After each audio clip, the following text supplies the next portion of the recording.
Ассаламу алейкум, құрметті ғылым және ауыл арнасының көрермендері. Біздер бүгін сіздерге осы қорамыздағы, яғни кішкентай ғана қора, 8 метр ішінен ені, ұзындығы 13 метр осы қорадағы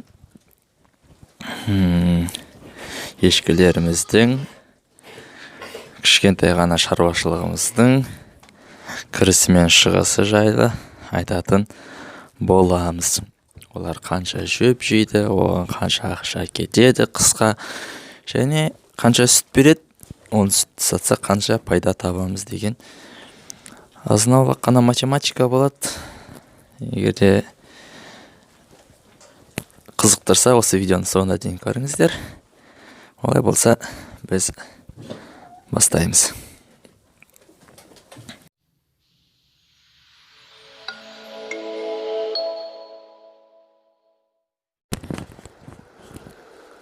Сонымен есептейміз шығындары мен пайдасын. Біздер шығыны және пайдасы деп екі бөліп қарастырамыз. Шығынның өзін екіге бөлеміз, яғни қыстық 6 ай қыстағы шығыны және 6 ай жаздағы шығыны деп. Ал пайдасын тек қана сүтін аламыз, онда да 5 айға есептейміз. 5 ай сүтін ғана есептеп аламыз. Бұл жаңағыдай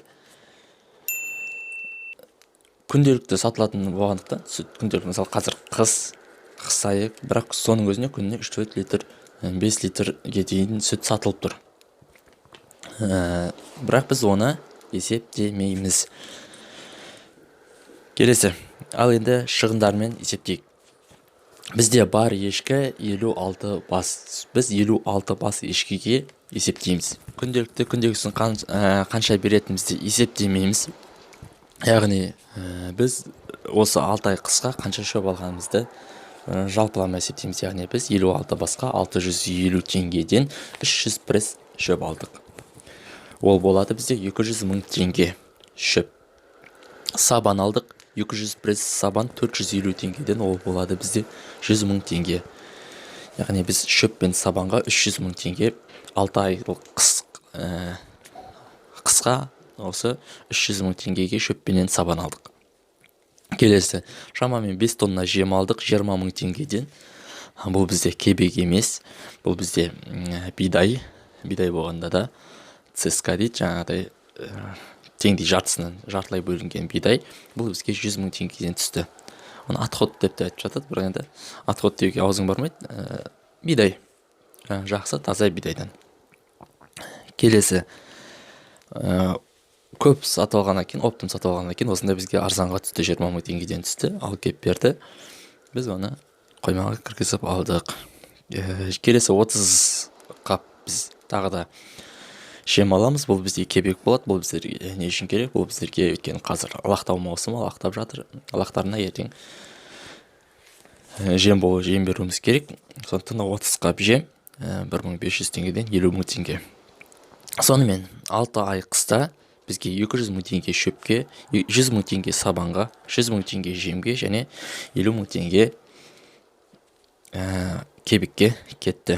Сонымен барлығын қосқанда 6 ай қыста 450 мың теңгеге біз шығындалдық. Енді 6 ай жаздық шығын есептейік. Бір айда 10 қап жем жеп тұрды деп есептейік. Жазда біздер аса бір құнарлы жем бермейміз, тек кебек береміз. 10 қап жем 1,5 мың теңгеден. Яғни бір айда 15 мың теңгеге жем сатып аламыз. Одан бөлек тағы да шығындары бар. Жылдық шығындары ол дәрі-дәрмек, жаңағы лақтарға соска, сырға, не болмаса тағы да басқа көптеген шығындар бар. Соның бәрін 100 мың теңге деп есептеп алдық. Сонымен 6 ай жаздық шығыны ветеринарға деген сияқты 200 мың теңгені құрайтын болды. Сонымен 6 ай қыста 450 мың теңгеге шығындаламыз, 6 ай жазда 200 мың теңгеге шығындаламыз. Қосындысы бір жылда 650 мың теңгеге жем шөп алу керек болады 56 ешкіге. Келесі, енді сүтін сауамыз. біз сүттін тек 5 айға есептедік. Яғни 56 ешкінің әрқайсысы 1 литрден сүт беріп отқанда күніне 50 литр деп есептедік. Өйткені арасында қысыр қалатыны бар, жаңа тумай қалатыны бар, жекеден ерте шығып кететіндері бар, сүт бермей неғып кететіндері бар. Сонымен өйткені көпте солай болады. Мысалға сізде 3 ешкі болатын болса, 3 ешкіні сіз 3 ешкі деп есептейсіз. Барынша малдың саны көбейген сайын оның арасында жаңағыдай жамандары, нелері шығып отырады. Біз 50 ешкіге есептедік.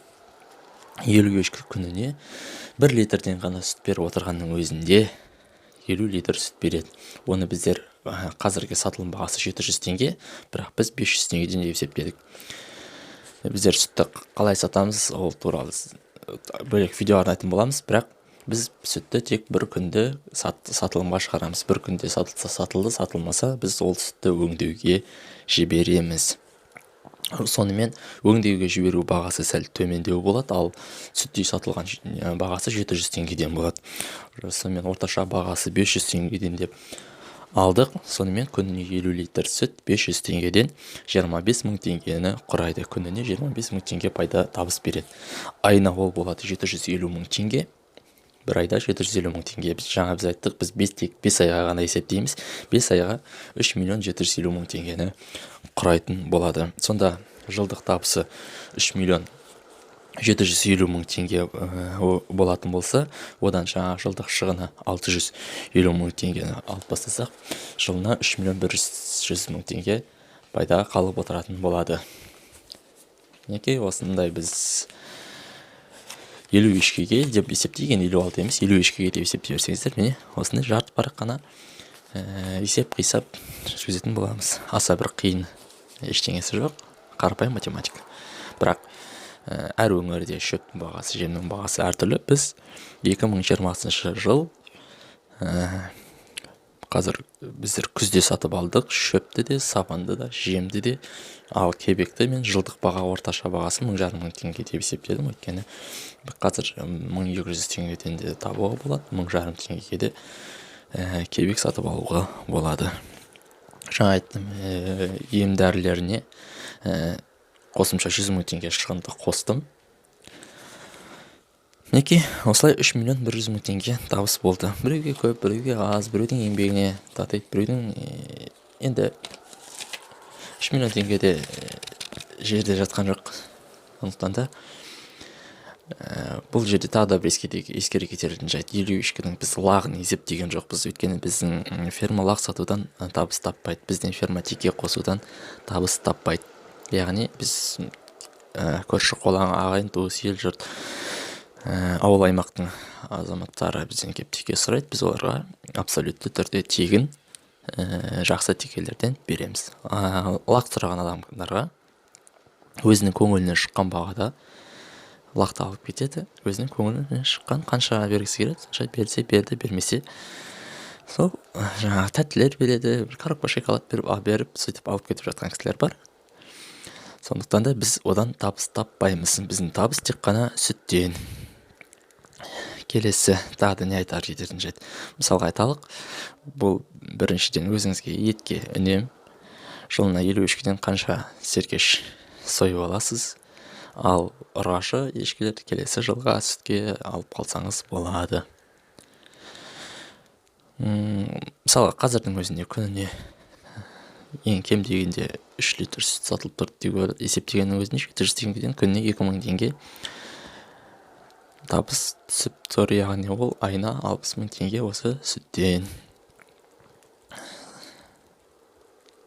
Бірақ біз оны жаңағы 3 миллионның арасына кіргізген жоқпыз. Өйткені біз оны жиналмаған ақша, ол күнделікті өзіміздің жүріс тұрысымызға, ішіп жемізге кетеді. Сондықтан да оны есептеген жоқпыз. Ал 3 миллион теңге бұл менің ойымша, алла жазса дейік, бұл жиналатын, басы құралатын ақша болады бұйыртса. Осымен біздің есеп қисамыз осындай болды. Сіздердің кәсіптеріңізге, ешкі баққан ағайынның барлығына дендері сау болсын, ешкілеріңіз ауырмасын, өздеріңіз де дендеріңіз сау болсын. Кәсіптеріңіз ары қарай өркендеп өсіп дами берсін. Сіздермен бірге болған Нұрғиса Қыдырбайұлы, ғылым және ауыл арнасы. Қарағанды облысы, Теміртау қаласы, Ақтау елді мекені. Сау болыңыздар.